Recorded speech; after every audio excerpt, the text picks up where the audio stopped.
Online video में आप सभी का स्वागत है। आज हम लोग जो टॉपिक लेकर आए हैं वो टॉपिक है एक्सरसाइज 4.3। टॉपिक है दो रैखिक समीकरण कक्षा 9 के लिए। ठीक, चलिए प्रश्न संख्या है आपका 2। प्रश्न संख्या 2 में क्या दिया हुआ है ध्यान से समझिएगा।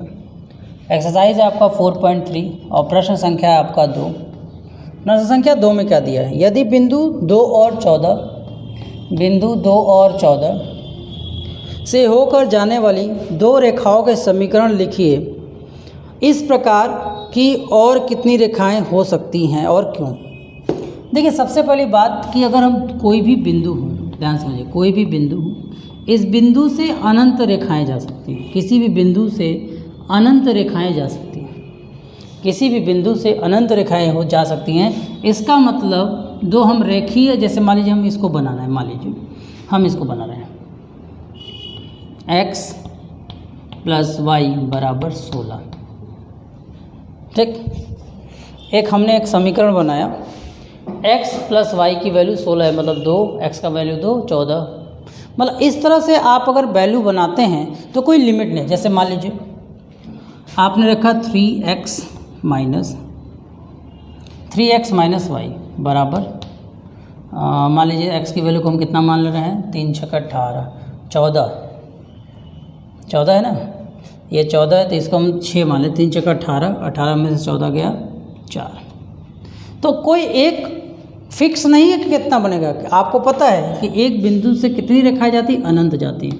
तो आपका आंसर क्या होगा इसका बेटा, इसका आंसर होगा अनंत रेखाएं जाएंगी और उसके समीकरण की कोई तुलना नहीं है कि कितना समीकरण हो सकता है। ठीक है, चलिए प्रश्न संख्या 3 की ओर बढ़िए। यदि हम प्रश्न संख्या 3 की ओर बढ़ते हैं, यदि हम प्रश्न संख्या 3 की ओर जाते हैं, यदि बिंदु 3 और 4 समीकरण 3y = ax + 7 के आलेख पर स्थित है। आलेख पर मतलब इस लाइन को अगर हमने खींचा होगा, लाइन कैसे खींचा जाता है पिछले वीडियो में आपको बताया गया है। उसी लाइन पर कहीं एक बिंदु है 3 और 4। अगर ये उसी लाइन पर है तो ये क्या करेगा बेटा, इसको संतुष्ट करेगा। तो a का मान बताइए, किसका मान बताइए बेटा, a का मान बताइए। तो हम क्या करेंगे, यहाँ पर x का मान आपके पास 3 है और y का मान आपके पास कितना बेटा, 4। तो चलिए यहाँ पर हम सबकी वैल्यू को पुट कर देते हैं। तो समीकरण क्या बेटा हमारा, 3y = ax + 7। इस समीकरण के आधार पर हमें a का मान निकालना है। तो y का मान कितना बेटा, 4, तो 3 × 4। a का मान पता नहीं, x का मान 3 + 7, तो 3 × 4 = 12, 7 को इधर भेज दो। तो 12 में से 7 यहाँ आ गया और यहाँ बच गया बेटा 3a। 12 में से 7 गया, कितना बच गया बेटा, 5, ये हो गया 3a। तो यहाँ से आपको a का मान कितना मिल गया बेटा, 5/3। कितना मिल गया, 5/3। a का मान कितना मिल गया बेटा, 5/3। क्लियरली समझ में आया, कोई दिक्कत, कोई परेशानी। चलो ठीक, अगर वह कोई भी रेखा हो और वो बिंदु उस रेखा पर है तो वो उस रेखा की अगर x y की वैल्यू रखेंगे तो वो उसे क्या करेगा बेटा, संतुष्ट करेगा। ठीक, चलिए नोट कर लीजिए इसे। अब आते हैं अगले प्रश्न पर। अब हमारा अगला प्रश्न क्या है, एक नगर में टैक्सी किराया, पहले किलोमीटर के किराया 8 रुपये, पहले किलोमीटर के लिए जो किराया है वो 8 रुपये है। उसके बाद दूरी के प्रति 5 रुपया पर किलोमीटर, उसके बाद दूरी के प्रति किलोमीटर का किराया 5 रुपये है। यदि तय की गई दूरी x किलोमीटर हो, अगर तय की गई दूरी कितनी हो बेटा, x किलोमीटर हो, और कुल किराया क्या हो बेटा, y हो। ध्यान समझिएगा, कुल जो किलोमीटर वो चला है वो कितना चला है बेटा, x दूरी चला है, और कुल किराया अगर उसने y दिया है तो इसका रैखिक समीकरण बनाए और इसका आलेख खींचे। मतलब इसका पहले तो आपको रैखिक समीकरण बनाना है और फिर आपको खींचना है। पहले देखिए, ये 8 रुपये पहले किलोमीटर के लिए जाता है तो वो 8 रुपया खर्च करता है। ध्यान समझिएगा, पहले किलोमीटर के लिए कितना खर्च करता है बेटा, 8 रुपये। ठीक, वो 8 रुपये खर्च करता है। ठीक, और कहने का इसका तात्पर्य क्या है, और उसके बाद जैसे जैसे किलोमीटर बढ़ाएगा उसको 5 रुपये देना पड़ेगा। जैसे मान लीजिए अगर आप 3 किलोमीटर जाते हो, यदि आप 3 किलोमीटर के सफ़र पर जाते हो तब 8 रुपये आपको देना है प्लस 2 किलोमीटर का 5 रुपया, मतलब 2 गुणे 5 हो जाएगा। ठीक, यही ना होगा।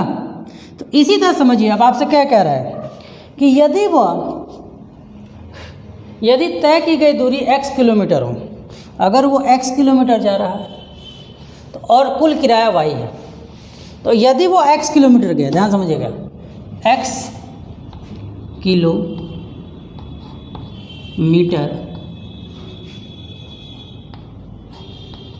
का किराया, x किलोमीटर का किराया कितना होगा बेटा, x किलोमीटर का किराया कितना होगा?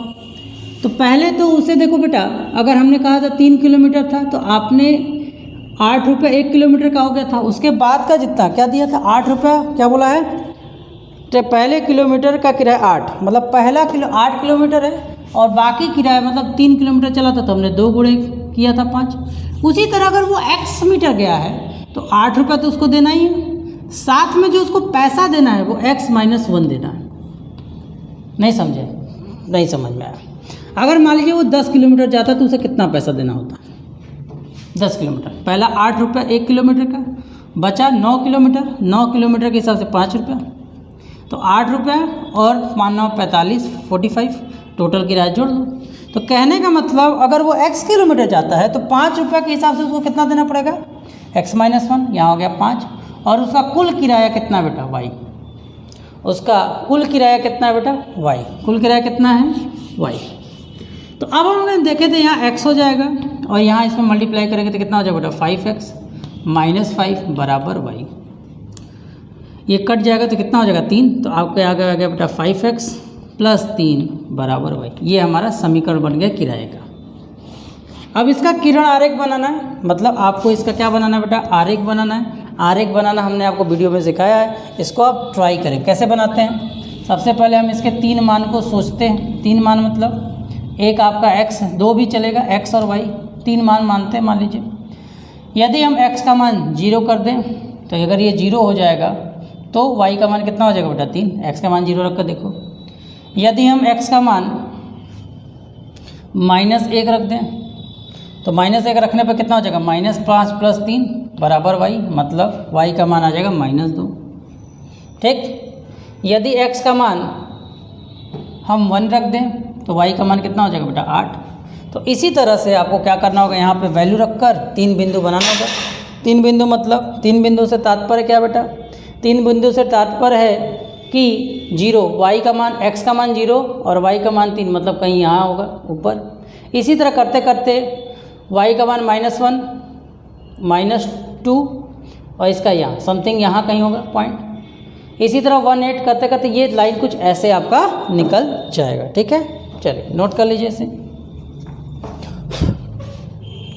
इसी के साथ क्वेश्चन नंबर 5, 6, 7, 8 क्वेश्चन आपको मैं करने के लिए देता हूँ। इसी के साथ इस चैप्टर को हम लोग समाप्त करते हैं, क्योंकि अब इस चैप्टर में कोई विशेष चीज़ नहीं बचा हुआ है। नेक्स्ट चैप्टर हम लोग पढ़ेंगे रेखा और कोण। अब नेक्स्ट चैप्टर जो हम लोग पढ़ेंगे रेखा और कोण टॉपिक हम लोग पढ़ेंगे। धन्यवाद, नोट कर लें।